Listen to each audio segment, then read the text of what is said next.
Alright, so this is going to be part 3. We showed you how to wire the system so far, how to make sure you're homing. Now what we're going to do is calibrate our fill volume. So what I did is I just grabbed some MCT oil here, put into my tubing in there. And we're just going to use this pump A. This pump does the exact same thing, but we're just going to use this big one here. And I also got a tray. These trays come with your system. Usually you have your start location G55 right here. That's basically where the machine knows to start. And I'll get to that in a second. And I got a bottle. So what we're going to do is I'm going to go ahead and move over to this user interface here. So on the user interface, what we want to do is I'm going to click on Open. And you should have a whole bunch of different demo programs that come with your machine. Now what we want to match is that start location G55. If that's what we were running, let me make sure it is. So start location G55. So we're just going to load up that program. And when you load the tray in, make sure the notch, there's always going to be a notch either over here or over here, is always in the far back right corner of your machine. So that notch always ends up back here. That's how you load in your trays on our bigger 12 by 29s or these 12 by 12s. Okay, so now that that's done, we're going to go and make sure we load that G55. I'm going to highlight it and click Open. Alrighty. So now what we want to do is you got a whole bunch of variables in here. You have a fill count, a fill speed, fill volume. If it's a single filler, you only have one volume here, but this one is a multi, so you have 5 different pumps we can use. Our reverse fill, how much it's going to reverse after it's done filling. Travel feed rate, how fast the machine travels from bottle to bottle. Now how many rows there are on the tray. And so rows are basically front to back. So row 1, actually it's row 1 in the back, row 2, 3, 4, 5. Next we have the distance between those. All this is adjustable.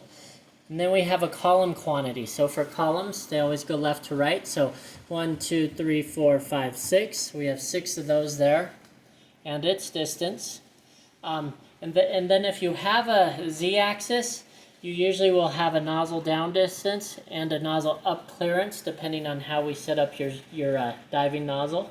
If you don't have a diving nozzle, it's going to stop at the column distance. But alrighty, so that our presets are kind of loaded in here, but we want to kind of prime up this pump and get fluid going. So what I'm going to do is kind of scroll down and make sure my set start location says G55, and it does right there. And what I'm going to do is just hit this go to start location. And you can hit that go to start location after you home the machine. If you're not sure you did that, you could always hit reset and home. And home's right there. So what I'm going to do, yes, we hit go to start location, so that's the start location for here. Now if you have a manual Z-axis, you have a jog knob up here. You can move your nozzle down and up by just turning that knob. But since ours is automatic, I need to do it with the system, so I'm going to go ahead and just click on feed rate down here of 500, and I'm going to do a distance of 10. And then you got these buttons over here. This X will move the nozzle left to right. The Y moves the tray back and forth. And the Z minus and plus brings the nozzle up and down. So I'm going to kind of just have that distance at 10. And just bring that nozzle down a little bit. Now that I'm getting a little closer, I'm going to put my distance to 1 right there, just so we could get a little bit lower. Alrighty, so that's all good. Now what I'm going to do is put a distance of, say, 20 in here. And then these P plus and P minus, that moves your pumps. Now if it's a single pump head, you could go ahead and push it now. But since I have a multiple, I have to pick my pump. So I'm going to go with pump A. And on the multiple pump heads, they're always labeled. So pump 1 is A, and that's what we're using.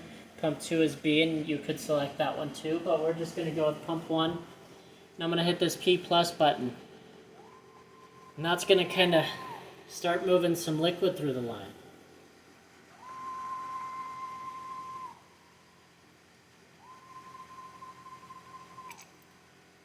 So there comes liquid, and we're basically going to run it until all the air is out of the line.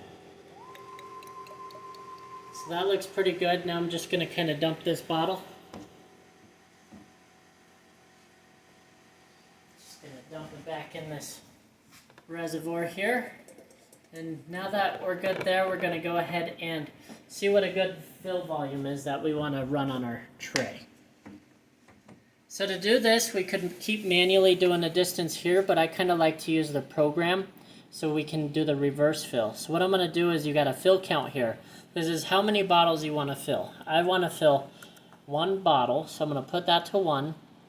And then fill volume, this is a 60 ml bottle, so I'm going to try 58 for right now. I don't want to overfill. Most likely we'll have to go higher than that. Reverse fill, I'm going to put that to 0.2. And then I don't want to move my nozzle, so I'm going to put that to 0 and 0 on the clearance. I just kind of want to see what it's going to do. So now what I'm going to do, make sure my fill count's 1. I got my fill volumes I want to use, and I zeroed out my nozzles. I'm going to go ahead and hit the start cycle. And what that's going to do now is it's going to run a fill like if it was running its program. So you can see it kind of filled it right to the line there, which is pretty decent. You can see I got a little bit of drippage still going, so I'm going to add a little bit more reverse fill. I'm going to maybe go 0.5 there.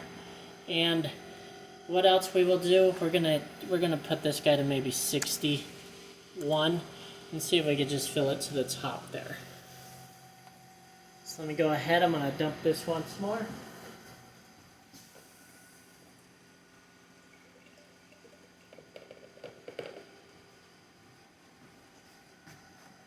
Put this on, and I'm going to go ahead and hit start cycle again.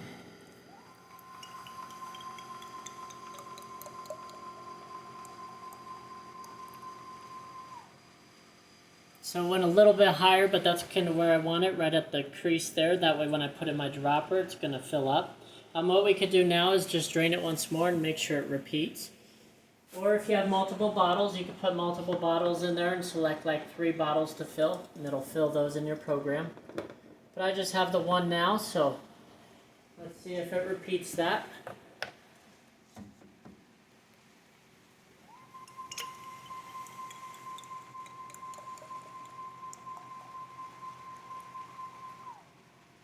Yep, so everything looks